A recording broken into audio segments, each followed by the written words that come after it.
Human rights protect a right to education, but this right can mean different things in different countries. This is because the law differs in different jurisdictions, and this can materially affect the litigation strategy undertaken by public interest lawyers. In this unit, we're going to explore how different states protect the right to education in law. Some countries have a constitutional right to education. These include Brazil, India and South Africa. In some countries there is no constitution at all.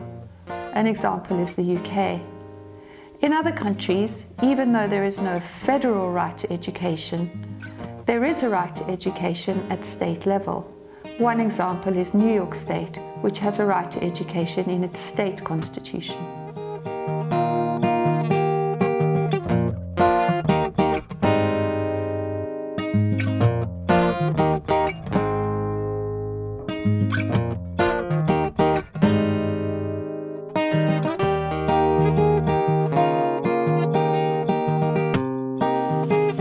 So in India, when our constitution was framed, there was not a justiciable right to education.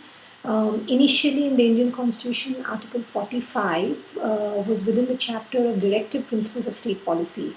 And Article 45 endeavored the state to provide free and compulsory education to children up to 14 years within a period of 10 years from the framing of the constitution. And therefore it was not justiciable. But thereafter, there have been several Supreme Court decisions holding that the right to education is a fundamental right and is a justiciable right, and it framed this fundamental right under the framework of Article 21, which is the right to life. And thereafter, in 2002, there was a constitutional amendment. Article 21A was introduced into the Constitution, which guaranteed that the right to education would be a fundamental right for children between the ages of 6 to 14, and it was then made justiciable. So the Right to Education Act in India came about as a result of a constitutional amendment. It was the 86th Constitutional Amendment, which shifted education from the directive principles of state policy, which were not legally enforceable, but they were policy prescriptions for state governments, into the list of fundamental rights within the Constitution. And in fact, the Article 21, which is the right to life, was amended to add Article 21A, the right to education, in it. And so in that way, the right to education became a fundamental right. And following the amendment, the Act was drafted, which was really to operationalize the fundamental right and allow the governments to sort of implement it in a particular fashion. So when the Act, the amendment actually took place in 2002, but the Act was only passed in 2009, and it took a long time for the drafting of the Act, and there were a lot of very contentious issues, and within the education community a lot of controversy, particularly related to the role of private schools, etc. And but in any case, finally it was a kind of a compromise in many ways, where private schools were included, and the government decided not to go for a common school system, but instead regulate and have certain particular kind of provisions for the private school. At any rate, in 2009, the Act was passed in Parliament, and it came into effect in April 2010. Now, one of the sort of novel or interesting features within the Act was that it separated the implementing and the monitoring functions, and gave both of them the responsibility for each to two different agencies. So while the implementation was meant to remain with the Education Department, the central ministry in Delhi, and the state education departments, the monitoring function was given to the National Commission for Protection of Child Rights.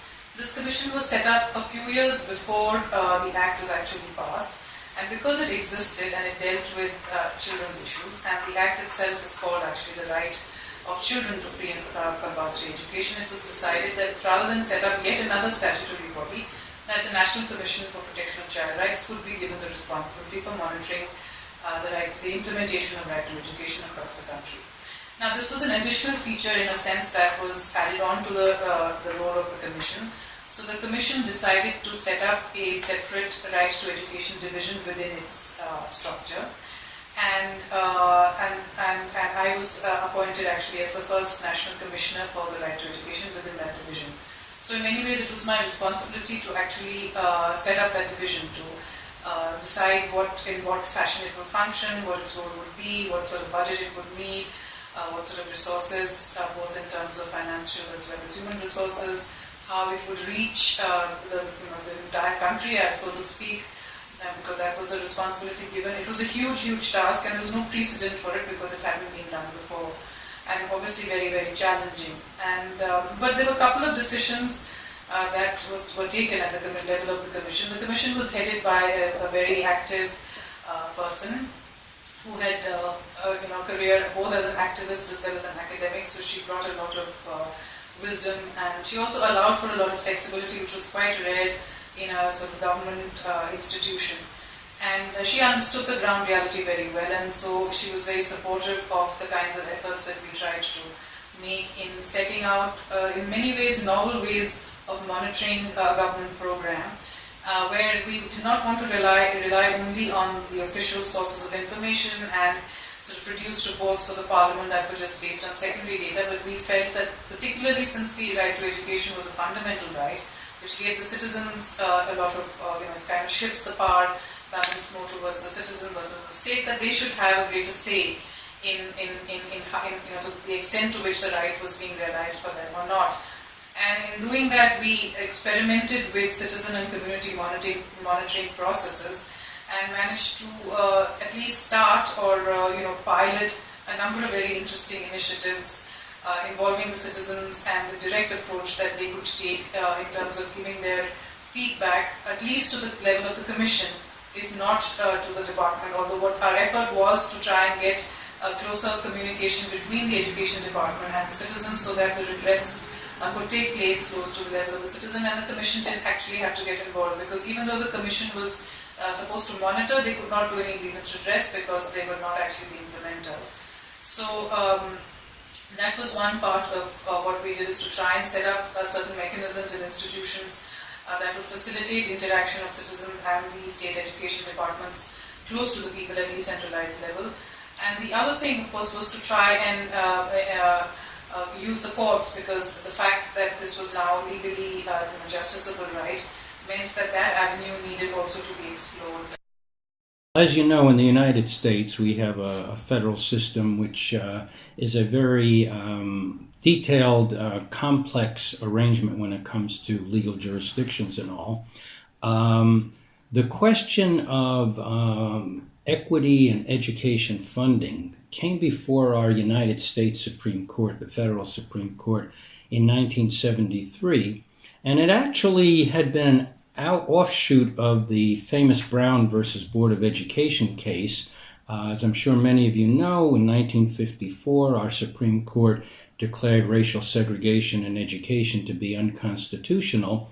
But what happened is, when we finally started getting serious compliance with that decision a decade or two later, what people discovered is that in many of the, especially rural areas in the Deep South, which had been heavily segregated, when they started putting black children and white children together, very often they were poor black children who were going to school with poor white children, and none of them had sufficient resources.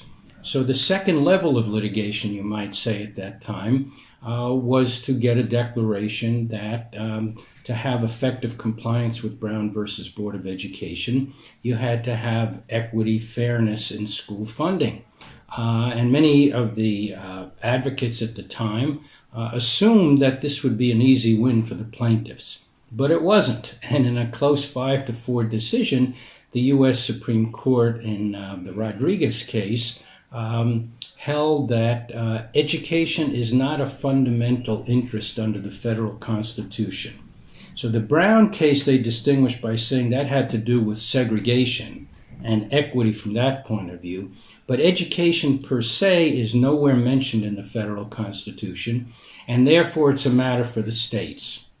Now, at the time, most people thought that that would be the death knell for this kind of litigation, because the states historically had been much more conservative on constitutional rights issues. But somewhat surprisingly, after the Supreme Court turned down jurisdiction on this funding equity issue, lawyers brought a few test cases in several of the states, and lo and behold, plaintiffs started winning big cases in California, New Jersey, West Virginia, and once lawyers in other states saw that happening, they joined the bandwagon. Net result has been, since 1973, we've had litigations in 45 out of our 50 states. Plaintiffs have won more than 60% of them. And we've had a veritable laboratory of the states, which was a phrase that one of our famous justices, Justice Brandeis, had mentioned about 100 years ago. But it's really turned out that way. We've had different legal theories, different liability rulings from the courts, a whole range of remedies. So it's been like a grand experiment. And actually, this school funding litigation has been the most dynamic, active area of constitutional involvement of our state courts in all of American history. Section 29 of the South African Constitution sets out a right to basic education. And that is an unqualified right, meaning that it isn't subject to progressive realization or to within available resources. On its plain reading, one could say it's quite clear, it's immediately realizable, but we also have the benefit that our Constitutional Court in the Juma Masjid case actually quite clearly set that out. Yes. So there are two components. There is Section 29, which is the right to basic education, and there is also the right to further education, which is subject to limitations, and that's tertiary education. So our Constitution provides for one, basic education, and also further education, but further education is not immediately realizable, and the state has no obligation to provide it subject to its resources. The South African Constitution says that everyone has the right to a basic education. There's no age limit on this, so it applies to children and adults alike. There's also no citizen qualification, which means your asylum seekers, your refugees, your undocumented people would also be able to claim the right. The Constitutional Court stated quite early on that the right to basic education has both a positive and negative dimension, in the sense that the state has an obligation to ensure that your right to basic education can be accessed and enjoyed, but also that there's an obligation both on the state and private parties not to interfere with your existing access to education. What we've seen of late is that the high courts have interpreted the right to basic education to include issues like scholar transport, where this is appropriate, and also textbooks, saying that every learner should have access to every relevant textbook by the time that portion of the course starts. So it's very important that that it be made clear that the right to basic education is not subject to progressive realization. So the Constitutional Court, in the seminal judgment on basic education, the Juma Masjid judgment, made clear that the right to basic education is an immediately realizable right. And we've seen this in the context of a Constitutional Court judgment around subsidies that had been allocated towards independent schools that the state subsequently tried to reduce. And the Constitutional Court made it clear that the state couldn't claim a lack of budget to justify a reduction of that subsidy.